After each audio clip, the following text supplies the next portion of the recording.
میں کہتا ہوں اکیلے بیٹھ کے چند سوالات اپنے آپ سے کریں اور پھر علماء اکرام سے اس کو پوچھیں, اسکالر سے پوچھیں, مینٹور سے پوچھیں کہ میں اس دنیا میں کیوں آیا.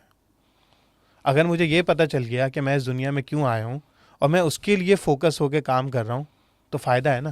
پتہ چلے میں بزنس میں کہیں اور جا رہا ہوں, اسٹڈیز میں کہیں اور جا رہا ہوں, اور جب میں مروں تو مجھے پتہ چلے میرے آنے کا مقصد تو کچھ اور تھا اور میں نے ساری زندگی کیا کچھ اور. تو اس لیے جب آپ کو ایک پرپس کلیئر ہوتا ہے اور پھر آپ دیکھتے ہیں اس پرپس کو میں کیسے ادا کرتا ہوں. جیسے ہمارا پرپس کیا ہے بھائی, اللہ تعالیٰ کی عبدیت. اللہ تعالیٰ, ہم نے کلمہ پڑھا نا, تو ہم اس میں کیا ہے, جیسے قرآن میں اللہ تعالیٰ نے فرمایا وما خلقت الجن والانس الا لیعبدون, میں نے جن اور انسانوں کو نہیں پیدا کیا بجوز اس کے لیے کہ وہ میری عبادت کریں, یعنی غلامی کریں. اب اللہ کی غلامی پرپس ہو گیا. اب یہ دیکھنا یہ کیسے کرنا ہے. تو بھائی تحسین بھائی نے کہا بھائی میں نے چونکہ پیسے کمانے, یہ مجھ پہ فرض ہے, تو میں جاب نہیں کر رہا, میں بزنس کر کے کر رہا ہوں.